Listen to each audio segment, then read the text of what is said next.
Welcome back, Jayhawks. Excited to have our last alumni interview for this week. This one's going to be a bit different. It's a double feature. We're going to interview Matt Gardner, 2001 graduate of KU, both for our alumni interview series, but also for one of our special topics classes this semester. So this semester, we're teaching a special topics class around the future of sport wagering. And Matt and his organization with the Blues are in a especially unique position to talk about this. So we'll have some questions just to kind of get going, and then some of our students submitted questions that we'll ask to Matt. So Matt, maybe let's just start with this. So in your role as the Vice President of Digital Media and Emerging Technology, which some major initiatives you've undertaken? What's kind of your day-to-day role with the Blues? Yeah, my role is to oversee everything that we're doing kind of in two different disciplines of our organization. The digital media side is really your typical website, mobile app, social media, email, anything that we might be touching our fans through any of our channels. The emerging tech side is an area that is continuing to grow for us and really across the sports region. And that's really putting innovation and leveraging technology for new initiatives and things that are going on. So my day-to-day is I work with most of our departments in the organization to come up with different strategies and things that we can do, not only today, but thinking 2 steps ahead and where we might want to get to in the future. And some of the things that we've been doing recently include we kind of developed a homegrown fan engagement platform we call Lunatics, which is really a great driving force for data collection. In addition, just to getting our fans constantly interacting with us through different enter to wins, polls, quiz, all kinds of different topics. So we have that going on. Just in the last week, we launched a new esports campaign called Blues Gaming. So in the coming weeks, we have an open division that we're going to be rolling out in addition to a high school tournament. So we're going to have up to 16 area high schools in the St. Louis region that are going to be competing in that. And then beyond that, predictive gaming, which I know is something that we're going to be talking about during today's call, has been a big initiative for us as a stepping stone to where we see things going with sports betting. So, let's talk about that. So during the playoffs last year, which you can see behind you, the Blues had quite the nice playoff run, and I think I have a photo here I can put up. Hold on. Yep, if I can get out of the way. Here we go. There's you with the trophy there. Yeah. You launched this predictive gaming contest called Enter the Zone. How did it start? How does it operate? Kind of give us maybe the quick version of how that all evolved, and then we'll get into some specific questions about it. Yeah, during the playoffs last year, I had an acquaintance reach out to me and say, "Hey, this company that I know is doing something right now with the NBA, and specifically the series between the Portland Trail Blazers and the Denver Nuggets." So I checked it out. It was very easy to use.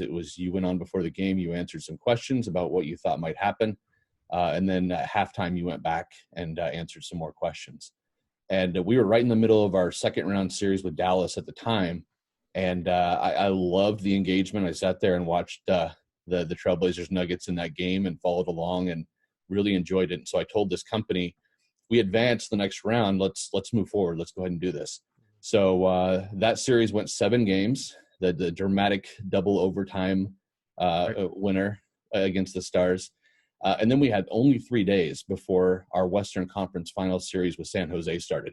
So we had a very short window to get this game rolling, develop a marketing plan, and get it out. But we successfully did that. And game 1 of that series, we had over 7,000 fans play. Wow. We were really shocked. We made it really simple. The entry mechanism was quick. It was painless. And we had 10 to 12 questions that fans answered before the game. We would normally launch the contest about 2 hours before puck drop. And then each intermission, fans would come back and answer more questions. And so we continued to drive it, kind of leveraging some nice pricing for the Western Conference Finals. We actually offered up a pair of season tickets for the fan who was the cumulative winner across the whole series. And then game by game, we also had some prizes. So our numbers continued to grow throughout the entire series. And so we decided to extend it to the Stanley Cup final. And, overall, we kept seeing great numbers, great participation. The cool thing about it and where we really found value is that fans continue to come back and play. Mm-hmm. And some of the cool stats that we got out of it is 30% of fans played 12 of the 13 games that we offered. And Wow. 70% of fans actually played more than once. So we saw value. We were getting great comments from people saying, this was cool. I had my whole family doing it. I had, I got friends involved. And so it was a great starting point for us to do something really neat, different, and really be one of the first in professional sports to try something like that out. Very cool. All right, let's dive into some of the student questions here. So this first one's from Andrew Carta. He said, well, what was the player feedback like to this program? Yeah, I don't know that the players got to do it simply because of timing. When we released the game 2 hours before, I I think assume he the means more, focus what did they was. think of the whole initiative? Yeah, I think that they were they watch a lot of the things that we do on social media, and Mm-hmm. it's fun. They'll sometimes playfully chirp us on things that we Right. post. So they're definitely aware. And I'm sure, like everything else, their focus during the playoffs was on the action. But generally our players are really supportive of different initiatives that we have going on, and especially right now with what we're doing with esports, we actually have a couple guys that are going to jump in and play with fans during that tournament. Cool. This one's from Aaron Cole. She asked if and when sports wagering is legalized in Missouri, which keeps getting discussed like across the rest of the country. What types of front office positions do you think will be created within sports teams for that new landscape? Yeah, it's a real good question, and I think part of it comes down to what actually becomes legalized in Missouri versus what we're seeing in other states. Mm-hmm. We're closely monitoring how things are being handled in other states that have already been legalized. Our neighbors next door in Illinois are Mm-hmm. now legal. Not a whole lot going on the sports betting side right now Right. anywhere, Sure. but I think there's I think Russian ping pong you can bet on or something. I saw that's that's about it. right. That's right. Um, you know, it's going to be heavy on the mobile side, and that's where Sure. everybody is seeing success so far. And so, with mobile being the big driver for this, there's probably not a lot of need for positions for a sports team, but it also comes down to whether a sports team has a sports book in their building Mm-hmm. or not. And there are definitely some teams in the East Coast that are focusing on that right now. So they're going to get to that before we do, and so it'll be interesting to see what they do. But even with a sports book, do you have somebody behind a counter that's taking bets, or is it Right. kiosk driven, which doesn't have as much human to human interaction? So it all comes down to how things are going to be put into place state by state. Initially, I don't see a lot of positions being added from a team standpoint, but based on the level of sponsorship integration that we have, the amount of data that we start collecting and what we do with that data, there may be more on the business intelligence side Mm-hmm. that become a focus than the physical sports betting piece of the business. This one's from Evan Cornell. He said in that same legalization scenario, so let's say it's similar to Illinois, where do you envision the revenue will come from the teams if betting does become legalized? Yeah, it's going to come from a partnership with a gaming operator, Okay. and it really all comes down to the legislation and what comes into play, what opportunities are available, what permissions basically these sports teams have in the state, and what operators are going to be allowing them to do. So it's hard to know what that revenue is going to be done or where that's going to fall, but it kind of depends on what becomes legalized and what amount of revenue is expected to be generated state by state. Once we know that, and based on some of the other deals that we're seeing be done between gaming operators and professional teams in legalized states, we'll have a better idea of where we think along with the other professional sports teams in the state of Missouri, are going to fall. Are there some teams in the NHL that have already gone through this that you guys maybe have looked at to see how they've operated? Yeah, absolutely. We look very closely at the Devils, the Yeah. Flyers, the Capitals, all three in areas where legalization is taking place, and some of the deals that they've done with gaming operators, whether those are exclusive partnerships or whether they have multiple operators in play, definitely things that we're looking at. All three to some degree are putting some style of a sports book in their building, and Mm-hmm. so looking at how that's going to work out for them, and then where the mobile environment takes us. What should we prepare for to integrate with a partner in our mobile app in order to continually drive new traffic to those properties. This one's from Terrell Henderson. He asked if do you believe the trivia entertainment audience for this predictive gaming is different than the audience you may see for a similar type app if wagering was legal, or do you think this is an audience you could grow into that space? Yeah, the good thing and the feedback that we've had so far that's been really valuable for us, that when we started our predictive gaming, we didn't even expect it, is that the gaming operators are telling us that predictive gaming is a very high converting product to Okay, a sports betting environment. And interesting. so the fact that through our initial process that we did last year, we had over 30,000 unique players already gives us a nice database Mm-hmm. that we can use to start converting traffic once sports betting becomes legalized. Now, you definitely don't expect to have a high percentage of those Right. people, but it's a great way for people to say, I had fun doing that, or I had success in doing that.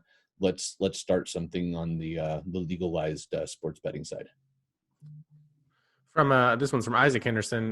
Broadly, what mechanisms do you see teams putting in place to prevent scandals by players, executives, etc.? Yeah, I think that that's always a concern. I did have somebody recently, I heard on a webinar that I sat in on, that said, you know, if something illegal from an activity standpoint is going to take place, it's probably already taking place, and it Mm-hmm. really doesn't matter whether you're waiting for a state to be legalized or not. Now, Yeah. I know that there are definitely going to be more safeguards put into place by the league, but then also by the gaming operating board within each state. Yeah. So I do expect the NHL and all the other leagues to be looking at this area much more closely than they've done in the past. Very similar to what you've seen other sports do. I started my career in professional tennis, and you know, there was a kind of a fair play group Yeah. within tennis that really monitored things to make sure that players weren't taking bets on the side and tanking matches. I see that very similar to what would happen in professional hockey and any other sport, Mm-hmm. is that people are going to be monitoring a little closer for those activities, making sure nothing foul is taking place, and just trying to put those safeguards in place so that way we protect the integrity of the sport, but drive a little more revenue for the state and for anyone involved. That's from David Parks. If gambling doesn't become legal in Missouri in the near future, do you have plans to monetize the app directly? Yeah, I think regardless of where things sit in sports betting, and I think the state of Missouri was in a great spot, maybe even by the start of next year, to Mm-hmm. be legalized. Now, of course, because of where things are at today, and the focus shifting towards coronavirus and everything else, there maybe that takes a back seat for a little while, but we're planning on moving forward with our predictive gaming strategies and continuing to build on what we've done. Simply for fan engagement standpoints, Right. we're definitely seeing that fans are tied into this, that they really feel good about the product. They like playing it. They like playing it with their family, and it becomes a really nice second screen experience for all those people that are either watching at home, or eventually, I think we tie in directly with what we're doing in the building, and maybe have some really engaging ways to leverage our video board and some of the assets that we have at Enterprise Center to continue to build this game. Yeah, I think there is that debate around in building we've seen in European soccer clubs, and now I think you're seeing it in the U.S. as it becomes more prevalent. If you can gamble in the arena, does it help the engagement, or does it take away from what's happening on the court if they're rooting for individual plays or certain outcomes to happen instead of just a win or loss? What's your kind of sense of that? Yeah, I think you're going to have both audiences, and Mm-hmm. I think you see this now just with television viewing. Some fans really love more graphics and stats that can be put on a screen. Others simply just want a plain old-fashioned TV broadcast, and they Right. don't want the frills to go along with it. That's one of the things that is really being looked at on the NHL level right now, with future broadcast agreements and other things, where the league has continued to develop their puck and player tracking technology. And how much do you integrate things like that into a game broadcast versus how do you keep it clean? The great thing about streaming services and stuff is I think we're going to be in a spot later on where you're going to be able to pick the feed that you want Right. based on what you want that experience to be. And I see the arena piece being the exact same way. Some would just want to sit back in their seat and really enjoy the action, and others really want to tie in with the technology that's available and using those stats for gaming and other purposes. So hopefully we can get to a nice medium where it's not underwhelming or overwhelming for one of those audiences, but delivers the type of experience each person wants to see.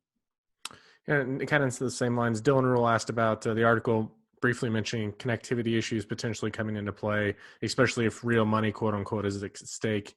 How important is that aspect now for you guys? And then how important would it be moving forward?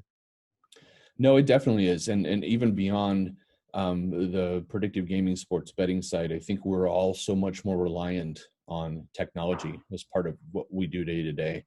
I think most places connectivity in buildings has improved.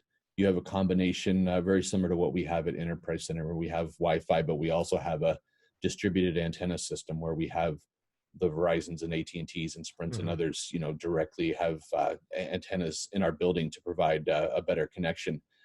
Where things kind of continue to move with that from a 5G perspective, could be a game changer. We're going to have to just wait and see once 5G becomes a norm in most stadiums and arenas. And when we all have devices that support 5G, that will be the true test of how quick we can get this action out to our fans and tie it into what we do. Best case scenario is, we have some sort of way of sending a push notification directly to somebody's phone. They click on it, they answer a quick question, and within seconds, that result is up on a video board. Right.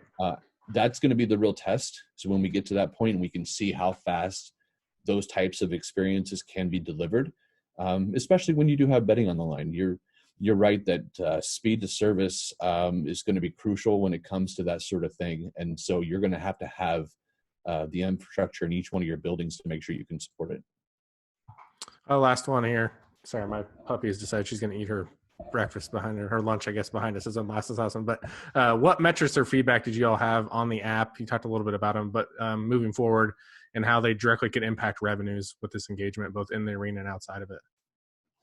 Yeah, returned use of the product, I think, is always very important. If you only have one-off activations, it's probably not going to have longevity to really be able to move the needle.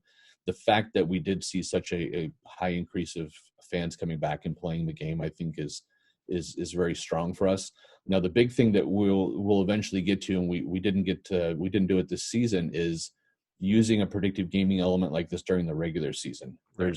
There's a big difference when you're playing a Western Conference final and then reaching the Stanley Cup final for the first time in 50 years, to have a very engaged audience versus trying to find a game that fans are going to use over an 82-game season. And so that's one place that we're going to have to figure out, how do we best adjust the game so that fans want to play it over 82 games, see value in it, seeing it as a fun engagement, and not get burnt out by the time November rolls around.